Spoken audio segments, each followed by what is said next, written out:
Good afternoon, everyone, and welcome to the webinar. Before we get started, I'm going to give it about 30 seconds to get others time to get on the webinar, but I just wanted to get on and greet you.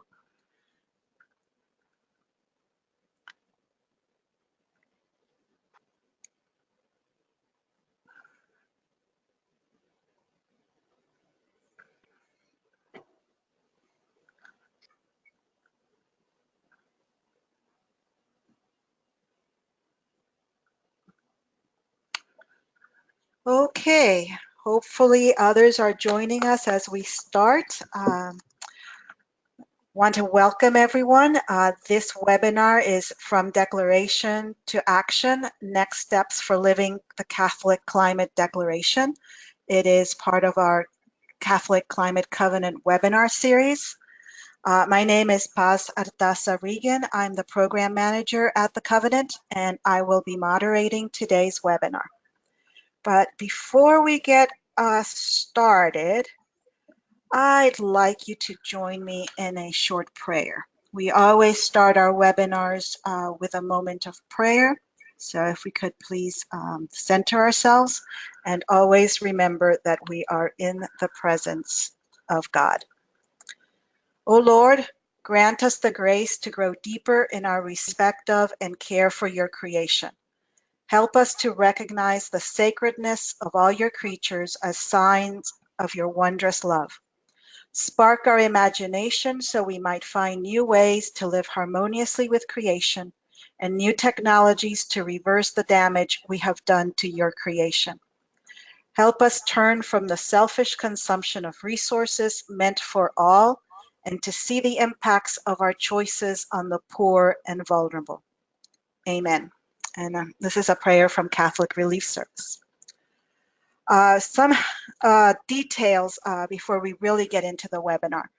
The video is being recorded, and everybody who has registered and who is on or who registered and is not on will be receiving an email with the link to the recording in the next couple of days. There will be a question and answer session at the end of all the presentations. So after all the panelists have spoken, we will do a Q&A. You may submit your questions by writing them in the question drop-down area on the right side panel of your screen. You may wish to indicate who the question is directed to. So when you submit your question, I know who to ask the question. If it's a general question, I'll try to figure out myself who should be the one we send it to. If you have audio issues, it is most likely due to your Wi-Fi connection. We suggest that you try connecting via the phone for a better audio. GoToWebinar gives you this option to switch to the phone. Just click on the audio tab over there where there's like a little audio microphone. It'll give you details of how to switch to the phone and how to call in via phone. As you know, today's webinar focuses on the Catholic Climate Declaration, of which many of you have signed as an institution and now in the last month have started signing as an individual. We wanted to be able to give information on how to move from the signing of the declaration to taking concrete action. Many have asked, what next after signing the declaration? How do we move our institutions to take actions necessary to care for creation and care for the poor? And many have also asked what the whole Catholic Climate Declaration is about. What is the point of signing? What will happen once we sign? Hopefully in this webinar, we will answer these questions and more. I'd like to also now do a short introduction of our panels. First on the agenda will be Dan Misleh, the founding executive director of the Covenant, and he will be updating us on the Catholic Climate Declaration and how it is a great launching pad for climate action. Following Dan will be Marissa Vertrees, who's the organizing director for our partner, the Global Catholic Climate Movement, and she'll speak about the upcoming Global Climate Summit and how the Catholic Church will be involved. Dan last Chief Executive Officer at Catholic Energies, will give us concrete ideas of how Catholic institutions can take climate action. And last but not least, I want to introduce also Sister Mary Lou Kelly. She is president of the Congregation of the Infant Jesus, known before as the Nursing Sisters of the Sick Poor. And she'll share how her community is taking these steps to live Laudato Si. And I wanted to also share a little bit about the congregation. Her community, the Nursing Sisters Home Visiting, founded the Nursing Sisters Home Visiting Service to care for the sick in their homes. Mercy Medical Center was also instrumental in the founding of Mercy Hospice. And Sister has been working for 6 decades in ministry as a chaplain, a Good Shepherd Hospice chaplain. She has held leadership positions in the community. She is the president of the congregation, and she was president when the mother house that will be discussed today was being built. So she has seen it being built, and she's seeing it now being taken into a sustainable arena. So at this point, Dan Misleh, if you would like to begin your presentation.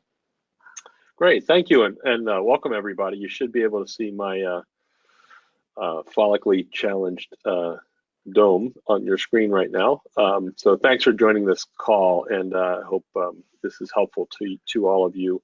Let me just begin by talking a little bit about the declaration. I know that many of us are distracted every day from President Trump's tweets or the Mueller investigation, but meanwhile the administration is doing some real damage to long-held policies that the Catholic community has supported for decades.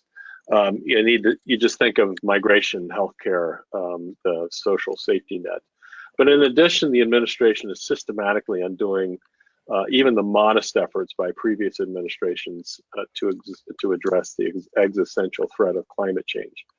For example, the administration's EPA seems to have forgotten its core mission, which is to protect human health and the environment.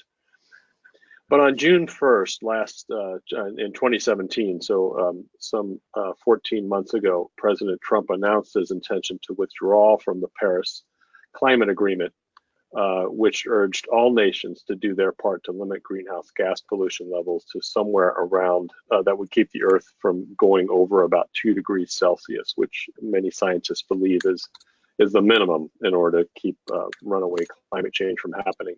Shortly after that, civil society began to gather commitments by local governments, by businesses, investors, universities, states, cultural institutions, tribes, and even faith groups. Nearly 3,000 commitments have been gathered by those institutions in the last year or so. And these institutions are saying loudly and clearly that we are still in, that we are going to try to do our part to live up to the Paris Agreement. In order to get the broadest cross-section of Catholic institutional commitments, we felt it was important to do kind of our own program called Catholics Are Still In.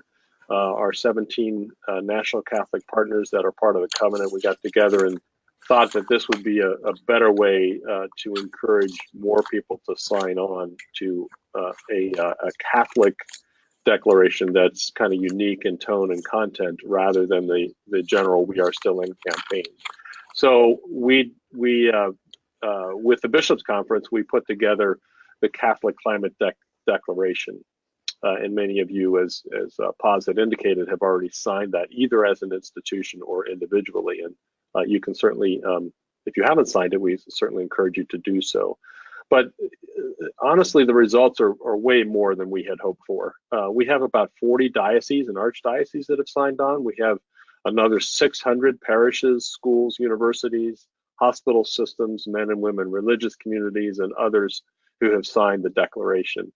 To put it another way, the We Are Still In effort is less than 3,000 institutions. So if we add our commitments to their commitments, we have about 20% of all commitments in the U.S. are coming from the Catholic community. So but we're not done either. We're going to send out another mailing to the bishops, encouraging more dioceses and archdioceses and individual bishops to sign on, as well as individual, institutions and individual signatures to kind of boost the numbers for our declaration, for the Catholic Climate Declaration. And this declaration helps the Catholic community do a number of things. First, it reminds our Catholic leaders that church teaching on care for creation and climate change is clear and long-standing. Secondly, it provides a way to remind all Catholics that caring for our common home demands work for the common good, and that government, like all institutions, has a role to play in addressing the issues that threaten that common good, and issues that add to the burdens faced by our most vulnerable brothers and sisters, both at home and abroad. Thirdly, it reminds Catholics that Laudato Si on care for our common home is more than a nice-looking title on the bookshelf, but it's a deep theological treatise on the care for creation and a call to action. Fourthly, it provides the covenant with another organizing tool. It helps to build the covenant's recognition and brand. And finally, it offers a framework for action. So this framework gets me to the next phase of the Catholics Are Still in campaign and the declaration. And as I said, we'll continue to gather signatures. We have also opened the declaration to individuals, which I mentioned. In the meantime, we're also surveying the signatories about what concrete commitments they're making or will make, either they have made or will make, to live up to this commitment. So we're not only asking about ways which they will lower their carbon footprint, which are important, but also how they will integrate creation care activities into their prayer life, into the liturgical life of the church. How will they witness their efforts in their own parishes and schools and other institutions, in their workplaces, in their local communities? How will they witness to this? We are also recommending that they look at how they might green up their parishes, their schools, and other Catholic buildings. We have programs, of course, for all of these things. So we encourage you to go onto our website and look at our Catholic Energies program, which you'll hear a little bit more about, as well as just a pile of resources that can help you and your institution live out the commitment that you made by signing the declaration. So these actions, both signing the declaration and giving us your concrete commitments, all of that will be the basis for what we will announce at a Catholic event at the Global the Global Climate Action Summit in San Francisco in September. And I believe that Marissa is going to share a little bit more with you about that summit and other things that you can do. So I'll turn it over to Marissa for now. Hi all. Well, thank you so much, Dan and Paz and everyone at the Covenant for hosting this webinar and for leading on the Catholic Declaration for Catholics Are Still In, and thank you to those who are attending today. So I work with the Global Catholic Climate Movement. We work with partners around the world in different countries, leaders such as the Climate Covenant here in the United States, and work with others in other countries, as well as volunteers, lay Catholics and other institutions looking to make a difference around climate change. And I'm very happy to be here to share some about what is happening at the Global Climate Action Summit in San Francisco. So for those of you who aren't aware of this event, it's taking place September 12th through 14th in San Francisco. And the point of this particular summit is to allow non-state actors to make their own commitments around climate change. Now, non-state actors means it's not for national governments. It includes businesses. This includes local governments, such as a city or a state. It includes NGOs, and of course, it includes the faith community. The reason for this summit is just as the impetus behind this the We Are Still In declaration. When the United States pulled out of the Paris Summit, there was a great recognition that we needed to move beyond just national government action, that we need governments to be held accountable by institutions and people, but we also know that us as individuals and as institutions have a strong role to play in curbing climate change as well. It's important not only because we've seen what can happen when there is a failure of leadership in a government, but because of a recognition that even while Paris was important, even if each country met its commitment, we still would have far exceeded 2 degrees Celsius, let alone the 1.5 degrees Celsius that Paris was urging governments to stay below. In fact, even if every single country meets their Paris commitments, climate change, the climate temperature will still increase by roughly 3.6 degrees Celsius, or almost 7 degrees Fahrenheit. This is something that many of us know regularly from the work that we do, from the webinars that we're on, that this is destructive. But I always think it's important to keep what we're talking about in perspective. 3.6 degrees Celsius rise leads to several meters of sea level rise, heat waves that can make Southwest US and Southeast Asia uninhabitable. In the melting glaciers again, and additional destructive weather patterns will displace thousands, if not millions, of people. As we're doing this webinar, I'm actually in my parents' home on the Florida Gulf Coast, and the difference between 1.5 to 2 degrees Celsius rise to the 3.6 degrees Celsius is whether or not this home is underwater by the time I can bring my parents' grandchildren here when they're grown-ups, and my grandchildren to show it. So it's very personal to each and every one of us, and I think we need to keep that in mind. So through both the lack of leadership with the United States pulling out, as well as a recognition that just the government commitments weren't enough, people came together to say that we need greater commitments. We need civil society involved, not just in holding groups accountable, but in looking at our own actions. To quote a bumper sticker that I actually have on my computer right now, we need everyone everywhere doing everything as quickly as possible. So GCAS is going to showcase commitments from a variety of groups. That'll be showcasing commitments from the business community to transition away from fossil fuels and to move towards renewable energy whenever possible, to reduce their energy usage. It will include localities talking about new ways of shaping transportation to build sustainable communities. And of course, it will feature a large number of faith communities making our own personal commitments. The global Catholic Church has a huge impact on climate change. From our own usage of energy, of course, from the thousands of buildings we have, from the transportation we're engaged, of driving our priests and our kids and our work camps around, to the amount of land that we have. We have a major impact globally and here in the United States. And of course, we have a huge impact politically, being moral leaders within our communities. And we have a strong voice to bring forward when it comes to climate change. I was incredibly excited to hear that we would be 20% of the We Are Still In signatories. I actually had not heard that statistic before, but it's really wonderful how much the Catholic Church has stepped up. So at the summit, the Catholic Church will be there and well represented.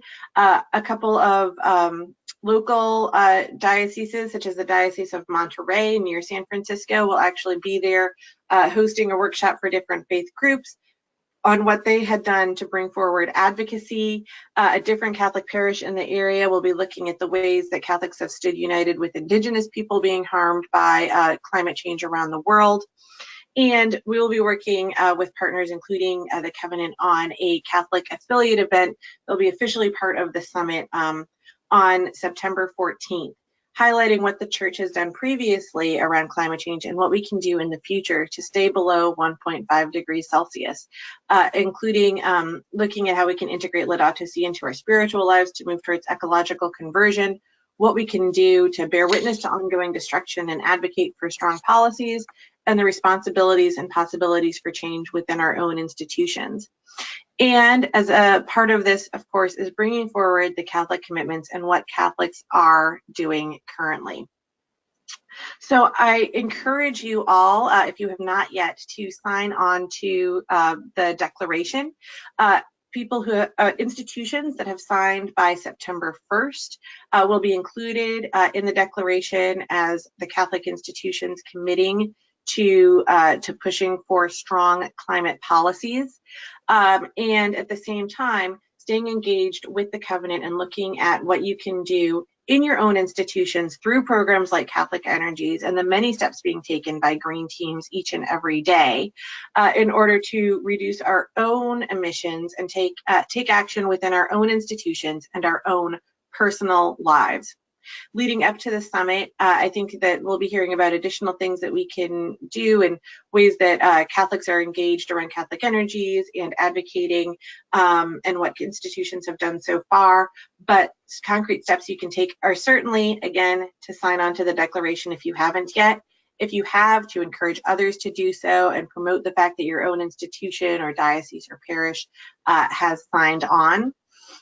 You can start looking at concrete ways that you can implement this within your own parish, and you can stay connected. For the affiliate event that will be happening, we'll be looking at ways to both live stream this and to share recordings afterwards so that we can share this widely within the Catholic community. Again, I encourage you to promote this as well and let people know that this is something that's bringing the Catholic voice forward on not just a United States level, but as a global level, to highlight the church's leadership, to highlight the Catholic voice, and to push from a moral perspective what we need to do in order to combat global climate change. There is a lot of work to be done, but I am incredibly inspired by how many Catholic institutions have signed, by the leadership we've seen, and how many Catholic individuals have really clamored for a way to sign and affirm their own commitment, which you can now do. And I'm so grateful to the work that the Covenant has done and what they're doing to bring this forward to the Global Climate Action Summit, making this voice united with others around the world, and using this really to inspire Catholics globally, but also people globally to push for stronger policies and to take actions in their own lives. Thank you. Thank you, Marissa. Thank you, Dan, for giving us the overview of the Catholic Climate Declaration and the Global Climate Action Summit. We will be able to discuss more of this in the Q&A section because I'm pretty sure folks have some questions. At this point, we're going to really now shift a little bit to a program that allows folks to really take action at their local level, at the institution. And it's a program that is a Covenant program that is run by Dan Last. So Dan, if you want to go ahead with your presentation. Sure. Thank you very much to everybody who is on today. So as Paz indicated, you've heard from Marissa, you've heard from Dan about the importance of making the commitment. The Catholic Energies program, and specifically the solar program that I'll be discussing today, gives you the opportunity to take action. And that's what we believe that Catholics have been looking for quite some time, is a way to actually make a measurable difference in their own lives as it relates to the climate, and also in the lives of their parishes and the other places that they pray, that they bring their kids to school, places that are important to them. And the Catholic Energy Solar Program is an opportunity to do just that. So just a quick reminder, this is obviously something we didn't create this. This has been around for quite some time. And I say this, I mean the Catholic commitment to taking action as it relates to climate change. This passage is one that just stands out to us. It's directly from Laudato Si. I won't read it for you, but just a reminder that Pope Francis has reminded us all of the importance of making the transition from dirty, polluting fossil fuels to clean energy. And solar is really the most effective way that all of us can take action to do that. Why is it so important? And again, we're going to get down into sort of beyond the obvious Catholic reasons here, just to talk about the nitty-gritty when it comes to running your own facilities, or the folks who are running your parishes, your schools, universities, why it is so difficult often to move ahead with a particular solar project. 70% of the cost of 70% of the costs to run your facility come from energy and capital expenditures. And those capital expenditures being the things that you're spending on inside your facility to run the facility, the things behind the walls, the things in the boiler rooms and the electrical rooms. Most of that energy is used, but 30% of it is just wasted. So just imagine that for a second, that 30% of your energy bills is purely waste. And we can find ways to reduce that in a variety of different ways. The Catholic Energies program also has an energy efficiency program where we can help with LEDs and other technologies. But you can see here, just simply reducing your dependence on the grid, if you will, fossil fuels, has a myriad of benefits to the environment, reduction in a whole host of harmful gases and toxins that are released into the environment.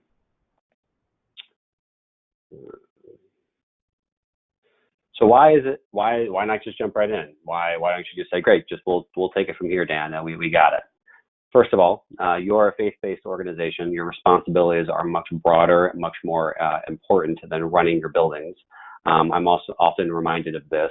I have my quick story. My father is actually a doctor, and I remember talking with him when I was much younger about him running his office, and I asked him a question about, how do you know how to run a business? And he laughed at me and said, they never really teach you that in medical school. They teach you how to take care of patients.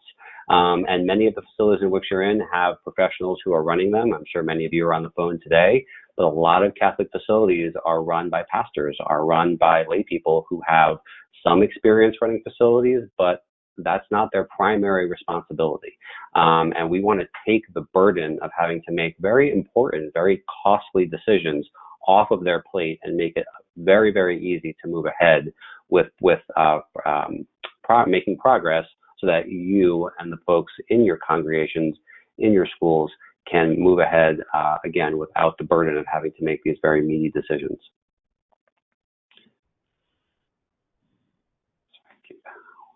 Hard time moving the slides ahead here. There we go. So among the common challenges that we know exist, it takes time to research equipment. It takes money to hire people to do all of that if you choose to not do it yourself. You've got multiple levels of decision making. You've got to find the money for projects. Once you have the equipment installed, you've got to maintain it yourself, and you've got to fix it yourself. All of these challenges cost money. They all take up time, and those are things that are in short supply for all of us.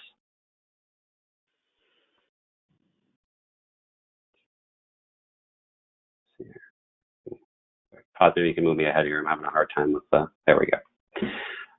So the Catholic Energy Solar Program, we help solar make sense. We provide Catholic organizations the expertise, time, and money to convert your electric consumption from fossil fuels to clean solar power. We have very tailored solutions to meet your needs. You will always be paying less than you are paying now to your utility. Not only will you be paying less, it is a predictable long-term cost. So you will have a clear picture of what your energy expenses will be going forward for years in advance. So you no longer have to budget, well, what if energy costs suddenly spike? That's no longer a consideration that you need to worry about. All of the installation and maintenance costs are outsourced. That's nothing that you or your facilities need to deal with. And your only obligation is to use the solar, which is obviously something you would want to do at a set rate. And I'll talk a little bit more about that shortly. The solar rules, as I call them. Number one, do not pay cash for solar. This is if you are a nonprofit, and I'm sure that most of the folks on the phone are here representing their organizations, their Catholic organizations, so you are a nonprofit. You should never pay cash for solar. And rule number two, and this is a little tongue-in-cheek, of course, is always abide by rule number one. Why is this the case? Why would you not want to pay cash for solar? One thing that I've learned in the time that I've been working with the Catholic Church is that many Catholic organizations have, they like to avoid debt of any kind. This is not debt. So let me just say that up front. This is not taking out a loan. So if you are working with a parish or your parish is particularly averse to debt, this is not debt. That's not what we're talking about here. The reason you do not want to pay cash for solar is because there are substantial incentives for solar. Most of those incentives are tied up in the tax code. I won't get into the details here too deeply, but the most important of these benefits is a 30% federal tax credit that, despite what President Trump has done, he has not been able to undo this. This has been written into the tax code for some years now. That is a 30% tax credit, not an offset, a credit. So if you have a $100,000 solar system and you pay cash for it, you will pay $100,000 as a Catholic organization. If you use our model, $30,000 of that immediately comes off the top, bringing the initial cost down to $70,000. And then there are additional tax benefits, such as depreciation and others, that apply to the costs from there. If you pay cash, you lose those benefits. So that's why we are very clear. We do not ever think you should be paying cash for solar. And I'll walk you through how the model works in the next slide. What does the model look like? We use two major components. One is an industry standard contract called a power purchase agreement. I'll describe that in a moment. And the second is our outside investors. So how does this work? So this industry standard contract I described is called a power purchase agreement. What this basically is if you kind of piece apart the words, it's exactly what it sounds like. You are agreeing to purchase the power that the solar that's installed on your buildings or on your property produces. That power will cost you a fixed amount of money over a set period of time. So for example, if you are currently paying your utility 10 cents a kilowatt hour, your power purchase agreement might be for 7 cents a kilowatt hour, and it would last for anywhere between 10 and 20 years. Now, there's some variation in there. Some power purchase agreements will go up every year, so you might start at 7 cents and then grow to 7.5 cents and then 8 cents. Sometimes it's flat. It depends on where you are. But the point being is you will always know what the cost of your power is, and that cost of power will always be less than what you're paying your utility now and what you will be paying your utility company in the future. The second component is that we use outside investors. As I mentioned to you earlier, as a Catholic organization, you cannot take advantage of the benefits in the tax code. You cannot take that tax incentive upfront or benefit from the depreciation either. We have a group of outside investors who are both faith-based and lay investors who can use that tax credit and factor it into the cost of your power purchase agreement. So we take the total amount of power that you can generate from your solar, we crunch all the numbers and factor in what the tax credit will be and what everybody's out-of-pocket cost on the investor side will be. The investors get the benefit of a return coming to them in the form of the tax credit and the payments that you will make for your solar. And in turn, you get solar with no upfront cost, that predictable electricity cost as I discussed, and because you will not own the system, the power purchase agreement specifies that the investor owns the system. There is no risk to you.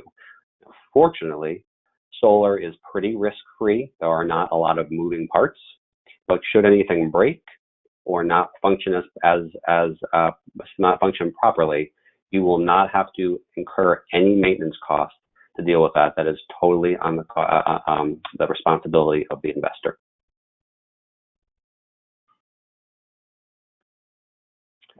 So this is just kind of a visual of what I was just describing to you. Currently, you are receiving a bill from your utility.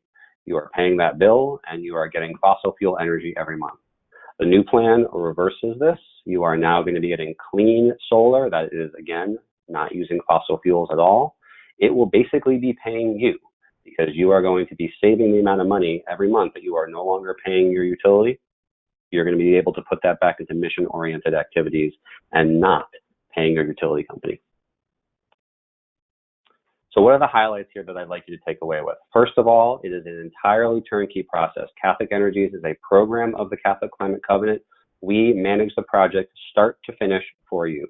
So going back to my initial statement about the fact that many of your facilities are run by individuals who are overstretched and have a hard time managing the responsibilities in front of them, this is not an additional responsibility. We take care of everything for you.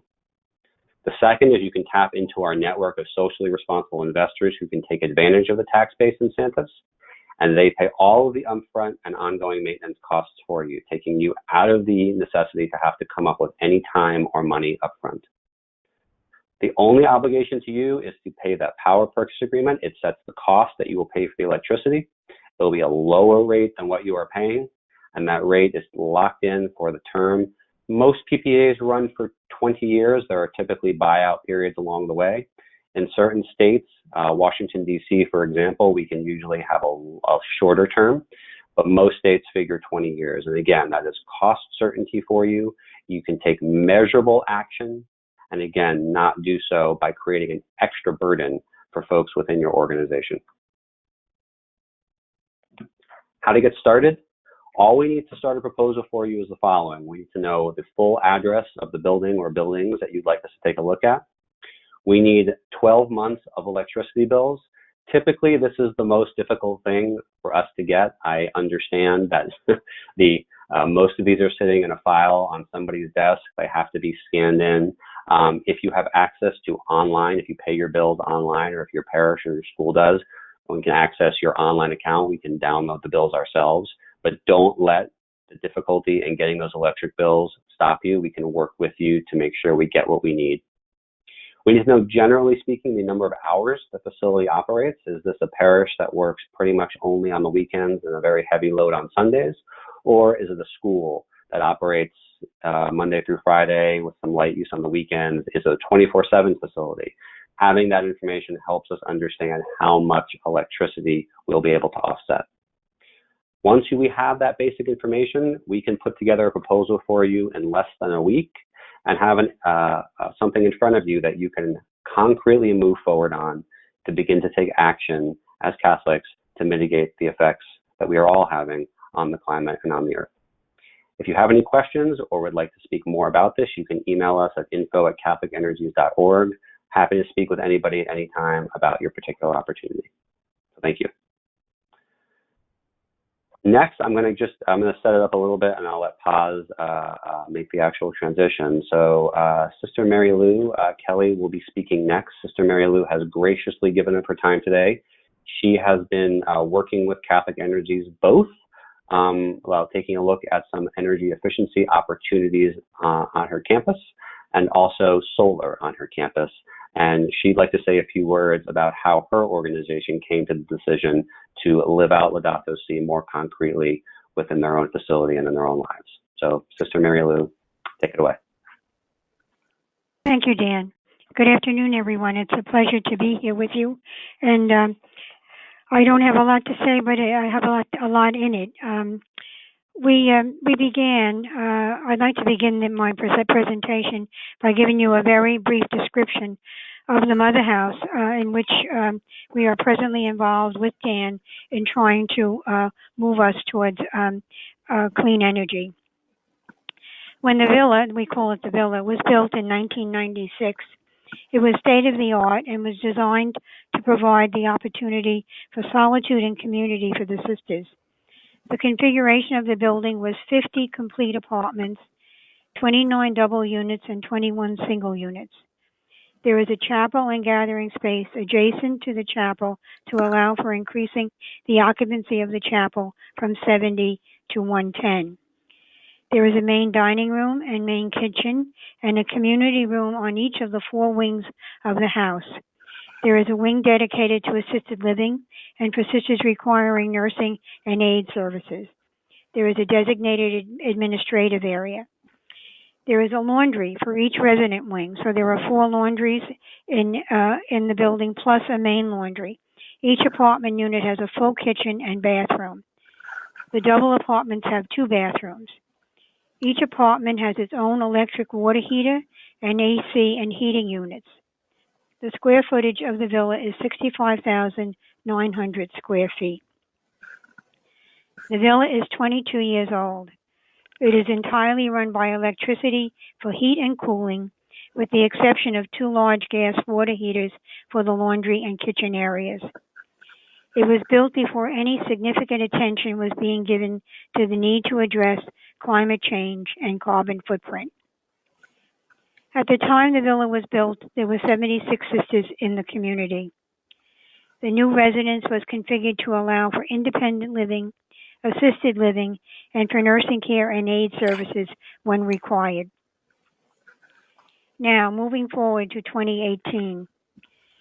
The Congregation of the Infant Jesus presently has 33 sisters. The villa residence is now an intercommunity residence, having 13 Sisters of St. Joseph from Brentwood, New York, and 4 Sisters of the Cenacle joined the community over the last 10 years. So the total in residence in the villa is 51 sisters. It's a rather large building. And now going forward, I just missed my second slide. That's it. In regard to Laudato Si and the Social Justice Committee, our congregation, as do so many other religious communities, has a Social Justice Committee, which continues to raise our consciousness regarding global social issues. When the Holy Father shared Laudato Si with the world, our committee took it very much to heart and provided opportunity for us to probe it and challenged us to come to decisions regarding what was our responsibility to begin to live out what the Holy Father was asking. Particularly in chapter 5, number 159, he speaks about justice between the generations, and this passage really stayed with us. The notion of the common good also extends to future generations. The global economic crises have made painfully obvious the detrimental effects of disregarding our common destiny, which cannot exclude those who come after us. We can no longer speak of sustainable development apart from intergenerational solidarity. Once we start to think about the kind of world we are leaving to future generations, we look at things differently. We realize that the world is a gift which we have freely received and must share with others. Since the world has been given to us, we can no longer view reality in a purely utilitarian way, in which efficiency and productivity are entirely geared to our individual benefit. Intergenerational solidarity is not optional, but rather a basic question of justice, since the world we have received also belongs to those who will follow us. And the Portuguese bishops have called upon us to acknowledge this obligation of justice. The environment is part of a logic of receptivity, is on loan to each generation, which must then hand it on to the next. An integral ecology is marked by this broader vision. So we then asked ourselves, how are we contributing positively or negatively to this challenge of responsibility for the common good? And then we looked at our building, and we have this expansive roof over the four wings. And we said, can't we look at solar energy? So our president at the time approached the village who provides all of our energy, the village of Rockville Center, and they were not open at that time to allowing solar energy into the village. So we had to put it on hold. Now, 2 years later, I was well aware that our request had been denied by the village. But every time I looked at that beautiful roof, I became more and more conscious that we should continue to pursue it. And the Sisters of St. Joseph in Brentwood, with whom we covenant, had already successfully initiated solar for their mother house, although it was in Suffolk County. I chose to pursue the possibility with the company that had installed the solar in Brentwood, Empower from Island Park, New York. Mr. Chuck Schwartz was my contact. I also wrote to the mayor of Rockville Center and explained our rationale for wanting to pursue solar energy for our villa. Our entire heating and air conditioning system for the villa is electric. Our electric bill is very high, and if we could begin to use solar energy, our costs would be reduced, and at the same time, we would be reducing our carbon footprint for the planet. We could do our part to save the planet. Surprisingly, the mayor responded personally to me and gave me the okay to move ahead. And just at that junction, I received an email from the Catholic Covenant email introducing Catholic Energies to us. And so I mentioned to Chuck Schwartz from Empower that they were having a webinar on Catholic Energies, and at that particular webinar, I was not able to participate in, but he said that he would do that, and he did that for us. And as a result of that webinar, we made contact with Dan Last, and then he felt that they really could begin to help us. That Catholic Energies could not only help us with our solar problem, but also enable us to become a more efficient and cleaner energy producing building entirely. So that's how we came in contact with Catholic Energies, and that was only 3 months ago. We have already had a total assessment of the villa's electrical use and are awaiting the proposals regarding the necessary upgrades to our heating and air conditioning systems. They have connected us to Spark Fund, who will assist us in the financing, as well as guaranteeing the work and continue maintenance for the period of the contract. And Catholic Energies is also working with Empower to finance the solar, which we still haven't had any proposal yet. We are excited to participate with Catholic Energies and also reassure that the work that will be done will be maintained and meet the goals we hope to achieve for the good of our planet and its future. We want to continue to do our part to save our planet. And so that is where we are today. I thank you for your interest, and I hope if you have any questions, I'll try to answer them. Thank you, Sister. At this point, we will move toward the Q&A. I do have a few questions that are geared to Dan Misleh and Marissa. More Dan Misleh, I think, having to do with the declaration. And it's a question about how do we work with dioceses where the Archbishop may not be open to getting these kind of things done? Dan? Sure. Yeah, well, that's, that's always a challenge. We are hopeful that we'll have more bishops and archbishops signing on to the declaration in the weeks ahead. Even some bishops that I know personally who have been very supportive of our efforts were actually a little reluctant to sign on to the declaration, primarily because he was uncomfortable if he were to get a press call about this.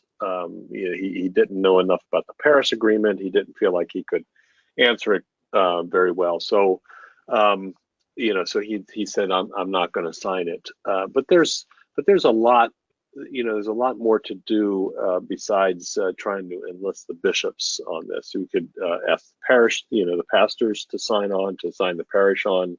Local schools, high schools, colleges, and universities in your area, but sometimes getting to the bishop and encouraging the bishop to do these things is a little bit challenging if you don't have a direct relationship with him. So another alternative, of course, would be to try to figure out who he listens to and try to build a relationship with that person who may be sympathetic to some of these questions around climate change and church teaching on the environment. But I've been doing this a long time. It's often not the easiest thing to do to get bishops engaged on this, oftentimes because they just have so much else on their plate, as well as they're not quite comfortable stepping out on the issue. Thanks, Dan. There's another question that I can answer the first part pretty easily. They were wanting to know if people can find out if their diocese, parish, or school have signed the declaration, and that's yes. You can go to our website and there go to the Catholic Climate Declaration page, and there is a list there by state that you can find out who has signed. The question that I'm putting up there for Dan is if a diocese has signed, does that mean that all the parishes within that diocese are included? And I'm pretty sure the answer, but I'm going to let you answer it. Well, we're assuming that that's the case. I think if a bishop signs his diocese to the declaration, and those parishes are in that diocese, then I think the assumption would be yes, that parishes and schools and anything within that diocese that is directly connected to the bishop would be included. So that's the assumption. In practice, I think it's always best to check with your pastor or the principal of your local school or the president of the high school. To let them know, one, that the bishop has signed the declaration, and two, can they also sign the declaration? And then, the second part of that is always the trickiest, right? Once they do sign, how do we get them to, how do we get the institution, the parish, the school, the whatever, to commit to doing something to reduce their carbon footprint and integrate Catholic teaching into the life of that institution. So those are the next steps. Right, thank you. Switching over to Catholic Energy's questions. Dan, last, are there any Catholic universities that Catholic Energies is working with to go solar? And in cases where you are working with facilities that have lots of buildings, can you do a few buildings, they ask, without having to do the entire campus? So to answer the first question, we are engaged with a Catholic university. I'm going to hold off on saying who it is right now because we're not at the stage where we have the ability to do that yet.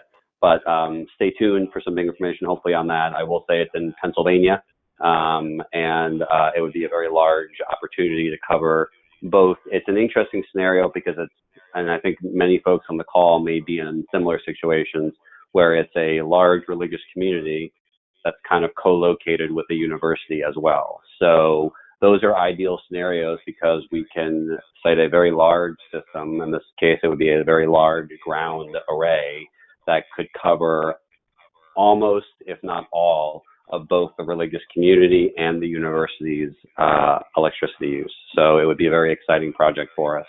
We're in the earliest stages of that. You certainly do not have to do all buildings on a campus. There are a variety of different ways to go about it. I won't get into too many details here, but there's really two types of ways to do solar.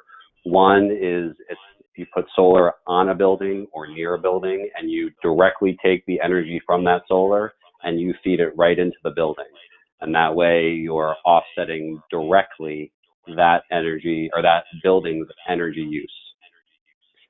You also, in certain areas, can do something that's called virtual net metering, which is, I won't get into details, but what that basically means is you put solar somewhere else, you feed that solar back into the grid, and your utility company will give you a credit for everything that's produced. So you're not actually offsetting your direct building's energy use, but you can offset it through the bills.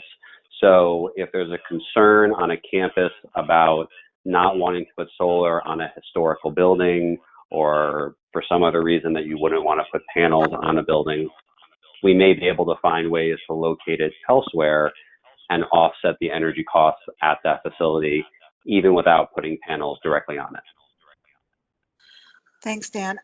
This is a question on costs. If the electricity cost goes down, does that mean that the cost for well, let me bring the question. If the grid electricity costs go down, will the cost of the solar go down? So just before I do this, I think one of the speakers is not on mute. There's some feedback on the call. So if all the speakers, Dan, Sister Mary Lou, Marissa, can mute yourself. Pardon me? Just make sure everybody is muted if you're not talking. I'm hearing myself on the line. I want to make sure it's not confusing for everybody else. Okay, perfect, much better. So in almost every scenario, I've actually never come across a scenario, energy costs are always going to go up. Yes, it is true. If there is by some miracle, energy costs go down, no, the PPA rate that you're paying is not going to go down. It's going to go up by the same amount. But rest assured that the energy companies are always going to find a way to increase the cost of energy. There are some places where utility companies will play a little bit of a game where they will lower one part of your fees while raising the other part of your fees quite substantially. So don't be fooled if you see a reduction in your rate or some publicity around that. You're always going to be paying more somehow from your utility. Thanks, Dan. And yes, there is still feedback, unfortunately. I apologize for that. There is a question on that makes the connection to the summit. The question is, how will the declaration sign-ons and whatever pledges come from it connect to the summit? They want some more explanation of how that will happen. Yeah, so this is Dan Misleh. There will be some sort of a side event at the summit. It probably will not be in front of the entire group. It's a little bit complicated as to why that would be the case, but we, the Catholic community, GCCM and the Covenant and others of our partners will be out there to do a side event. We will work hard to get press to that event and talk about what the Catholic Church in the United States and globally is doing to try to reduce energy use, and in particularly in the United States, what the Catholic community is doing to try to live up to the Paris Agreement and our obligations as Catholic Christians to the environment and to creation. So with the polling that we're trying to do now, with the surveys that we're sending out to all of the institutions and individuals who have signed the declaration, we're trying to collect as much of that, as much of those activities as possible, and then have that as part of what we present in San Francisco around the time of the summit. Did that answer the question? I think so. This will be the last question. It's going for Dan last. Is Catholic Energies available in every state? Catholic Energies is available in every state, including Puerto Rico and the U.S. Virgin Islands. I will leave you with the best states, and the reason they are the best is for economic reasons. There are incentives that are great. So if you are in one of these states, particularly, please do contact us. If you're not, we'd still happily discuss with you whether there are options in your state. But the states to think of are Washington, D.C., all of the Northeast, including New York, Connecticut, Massachusetts, and to a lesser extent, the rest of New England, New Jersey, California, Hawaii, and Puerto Rico and the U.S. Virgin Islands. That's where the economics are going to be great. I won't get into too many specifics, but you all, after hearing those states, probably can figure out one very common theme. Those are high cost of energy states where energy is particularly expensive. So we can typically make the economics work more easily than in a place where electricity is very inexpensive. Now, we do have strategies to make the economics work for both parties, the investor and the Catholic organization, in low cost of energy states. In fact, we have one of our projects right now underway in the lowest cost energy state in the country, which is Indiana. So we have ways to make it work. We just want to say that it can work more easily in those other states. Thanks, Dan. One more minute, and this question, the last question is for Marissa. Is there a connection between the summit and the season of creation? That is an excellent question. So the only real connection is Providence. We were very happy to see the summit taking place during season of creation. We will be encouraging people to tie their own season of creation event into some sort of concrete action. If you wanted to celebrate your own parish's signing of this declaration, for instance, and use the week during September where the summit is taking place to make your concrete commitments to action and tie that into the season of creation, that would be wonderful. There will be some mobilizations that 350 is leading to encourage renewable energy in local communities. And we're also promoting those as part of the season of creation. So when the summit was scheduled, it was coincidence, but we are attempting to make that connection wherever possible. So thank you very much for the question. You're welcome, and thank you. Given the time, we will tie it up here. The couple of questions we didn't get to, I will make sure that those are answered personally. Thank you, everyone who joined us today. Thank you to our panelists. If you need more information, you can always send an email to info@catholicclimatecovenant.org, and we will get that to the right person and get you the right answer.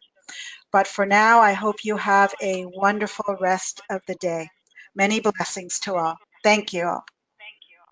Thank you. Yeah.